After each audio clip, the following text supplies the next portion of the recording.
Boa noite a todos. Está no ar o programa espírita A Vida Continua.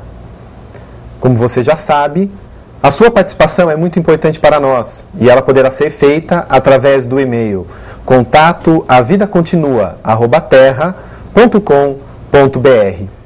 Nos envie sua sugestão, sua crítica, algum tema que você gostaria que fosse abordado à luz da visão espírita. Nesta noite, iremos recordar uma passagem, uma parábola de Jesus. De acordo com o Livro dos Espíritos, em sua questão número 625, Jesus é o Espírito mais elevado que Deus enviou à Terra para servir-nos de modelo e de guia. E há 2 milênios, Ele veio entre nós nos ensinar o caminho da verdade, da vida, o caminho que nos conduz à plenitude, à verdadeira felicidade. E certa vez, Jesus foi indagado sobre quem seria o nosso próximo.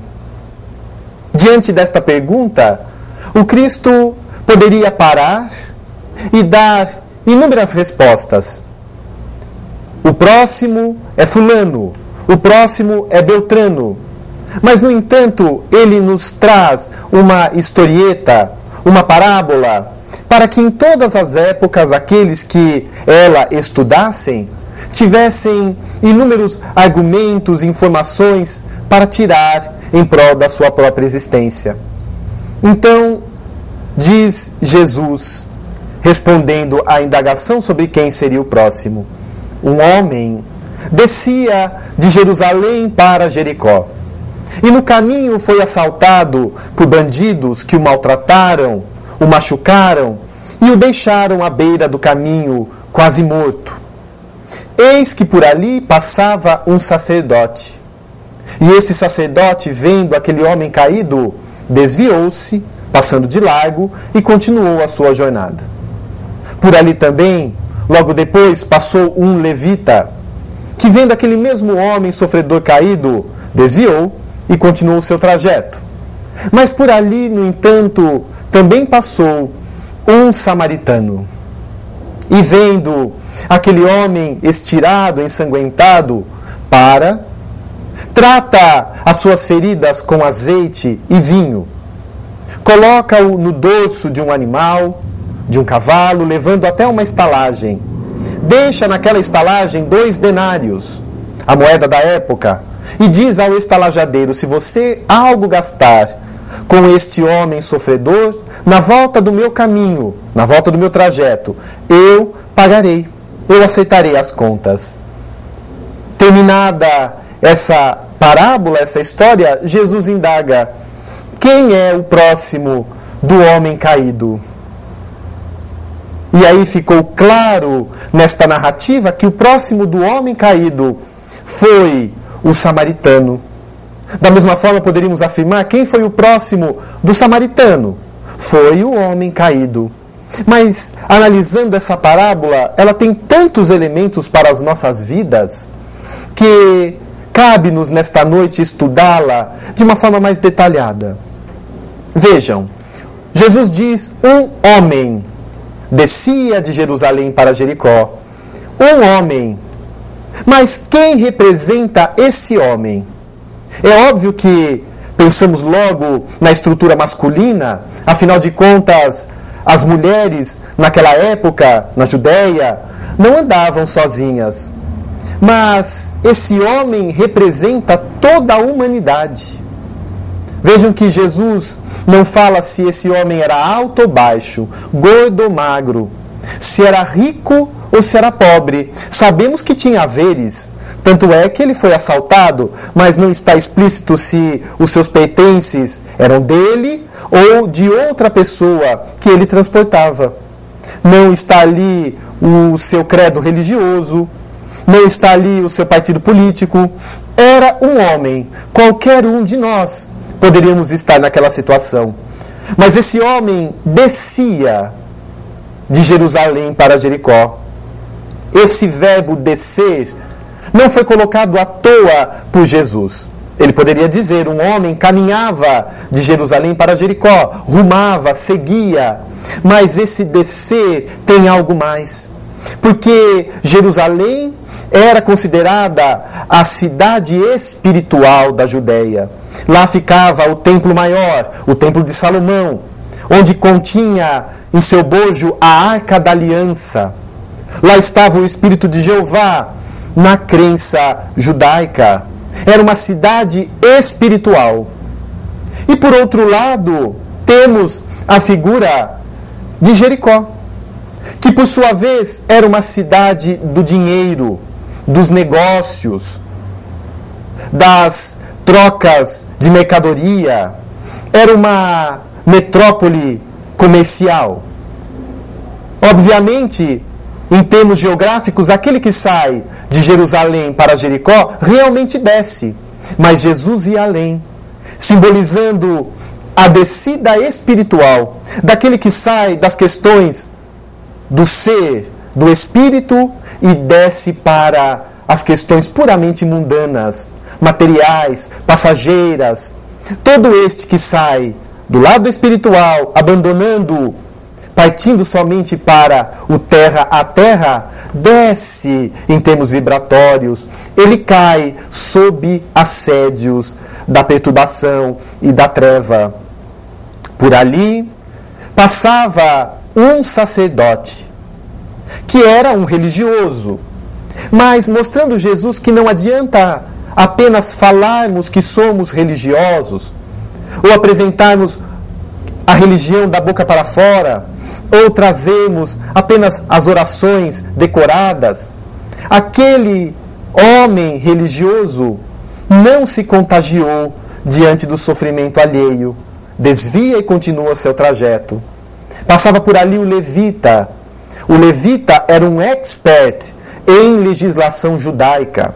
Ele sabia de tudo, conhecia a Tora, a Cabala, os livros santos, os livros sagrados. No entanto, todo esse conhecimento, toda essa luz intelectual não era capaz de iluminar o próprio coração. Ele se desvia porque provavelmente tinha no seu juízo de valor algo mais importante para fazer do que socorrer aquele homem caído. Mas por ali passava um samaritano, que era tido como uma pessoa de má vida naquela época. A história do bom samaritano já faz parte das traduções de São Jerônimo, que colocou o bom samaritano. Por solicitação do Papa Damaso, ou Damaso, ele, na tradução da Bíblia, vai colocando algumas alterações para dar melhor sentido. Só que se Jesus tivesse falado que por ali passava um bom samaritano, significaria que todos os samaritanos eram maus, e por ali passava um bom samaritano. Quando Jesus diz que por ali passava um samaritano, ele se aproveita de um preconceito da época.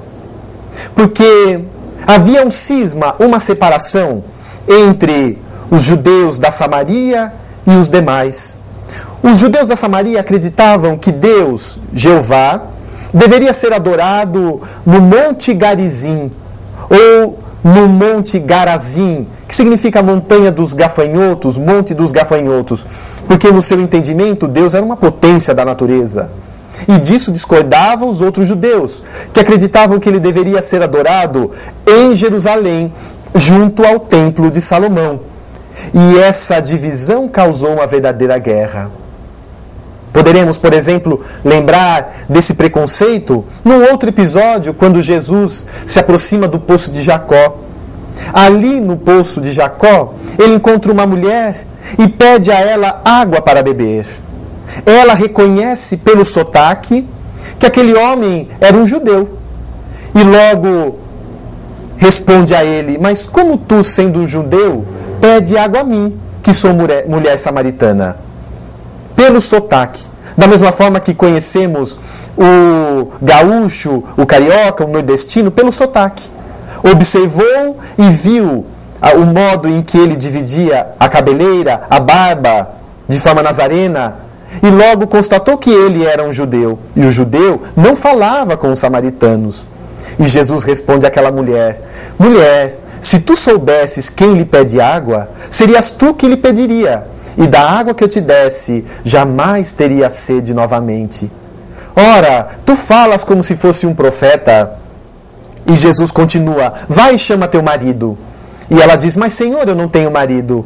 E responde o Cristo a ela: falaste bem, porque o quinto que está contigo não é teu. E ela fala: sim, tu és um profeta. Vai até a cidade, chama aquele homem que compartilhava a vida com ela, os seus vizinhos, amigos, e todos vão até os muros da cidade ouvir a Jesus, naquela região de Sicar, na Samaria. E o Cristo passa longas horas falando do reino, de Deus, do amor, de suas propostas. E ela, aquela mulher, torna-se uma grande pregadora do Evangelho na região de Sicar, que significa açúcar. Sicar, sucre, açúcar. Então, antes de terminar a fala, ela indaga do Cristo: mas, Senhor, onde deveremos adorar a Deus?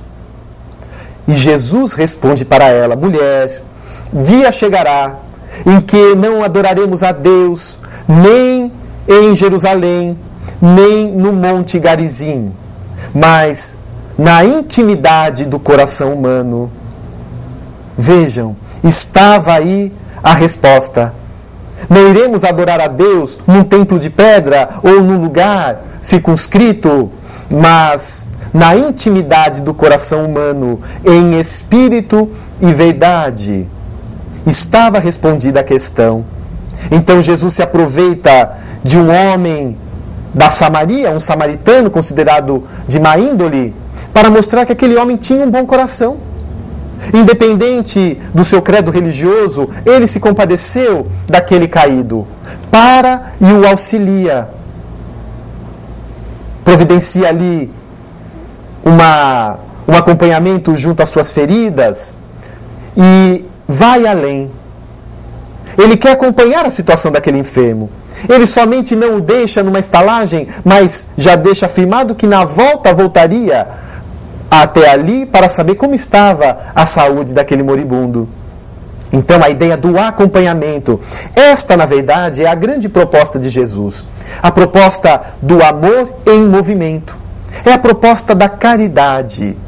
Mas como Jesus concebia a caridade? Quando estudamos os 4 evangelhos, o evangelho de Mateus, de Marcos, Lucas, João, não encontraremos a palavra caridade. Justamente porque a caridade, essa palavra, foi introduzida a partir de Paulo de Tarso, o antigo Saulo, doutor da lei, que após converter-se ao cristianismo na estrada de Damasco, vai reformular toda a sua vida. E, posteriormente, trava contato com a Casa do Caminho. A Casa do Caminho era um recinto que ficava na estrada que liga Jerusalém a Jope, hoje Jofa, em Tel Aviv.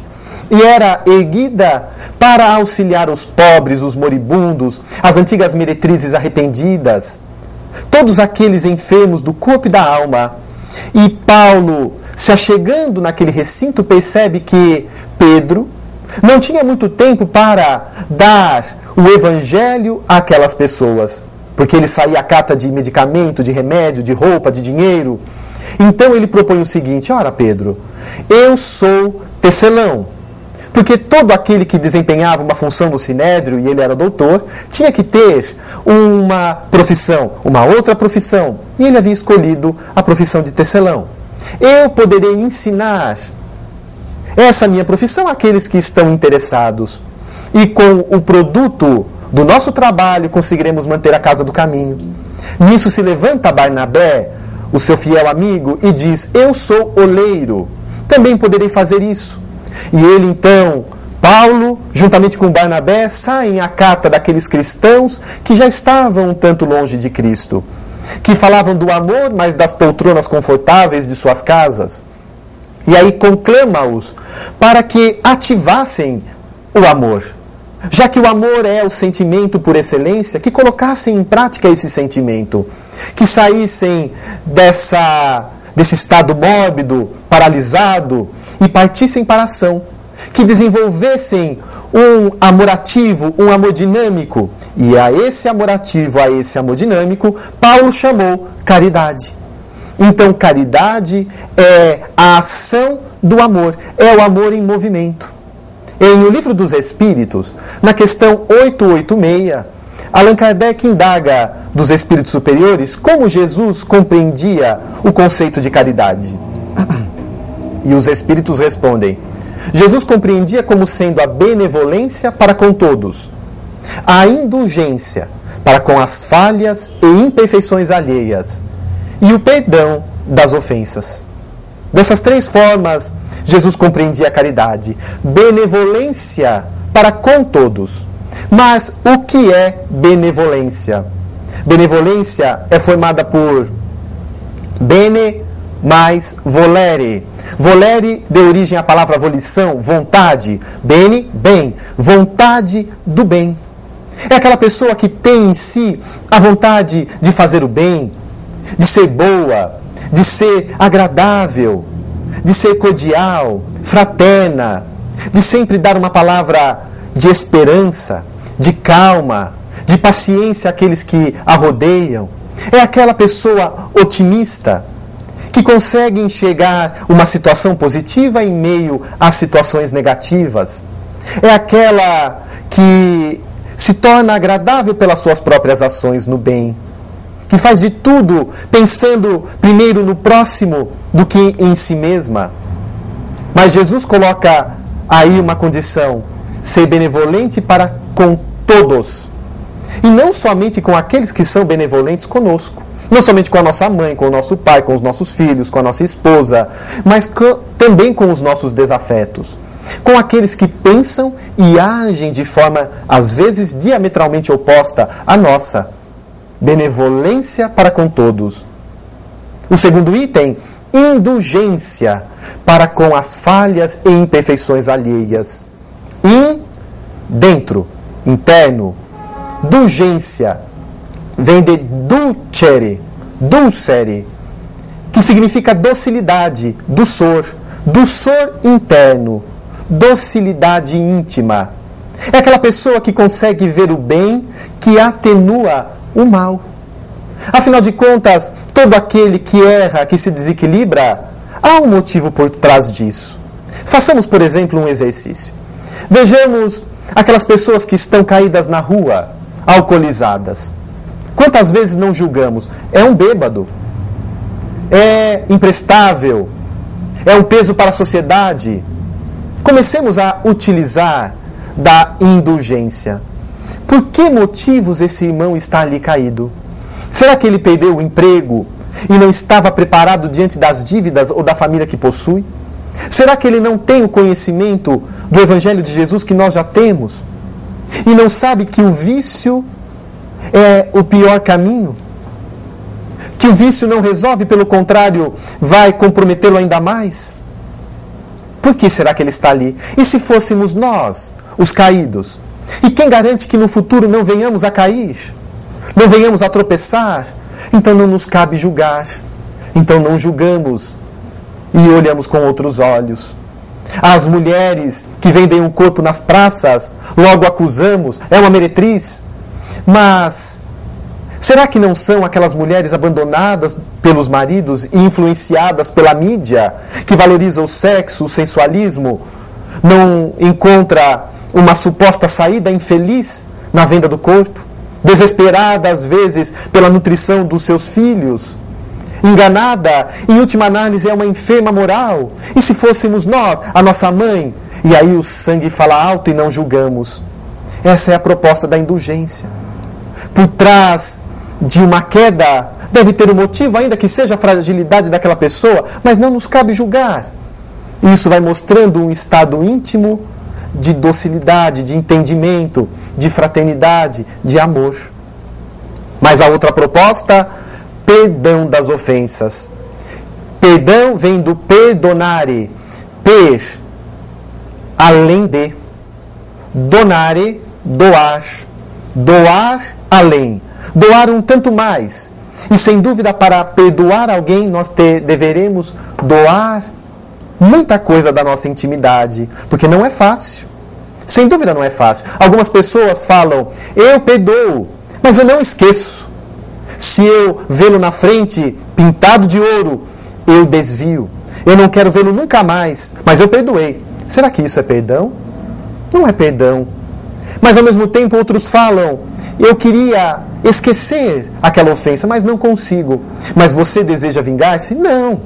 Mas eu não consigo esquecer. E aí nos questionamos, será que o perdão é o esquecimento das ofensas? Ora, e se tivermos uma ótima memória? Quantas coisas não gostaríamos de esquecer que não esquecemos?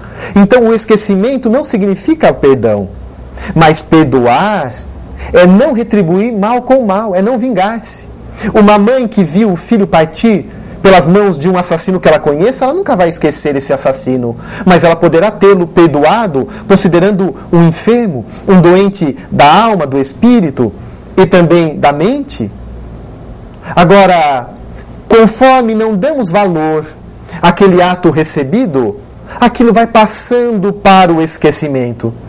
E muitas vezes alguém chega até nós e diz, me desculpe por aquilo que eu fiz, e nós nem lembramos. Mas o que você fez? Significa que perdoamos, que aquilo não nos ofendeu. O Mahatma Gandhi dizia, eu não perdoo, porque eu não me ofendo. O perdão pressupõe que sejamos ofendidos. E só é ofendido aquele que ainda é orgulhoso. Se alguém fala alguma coisa e o nosso orgulho foi ferido, ficamos melindrados.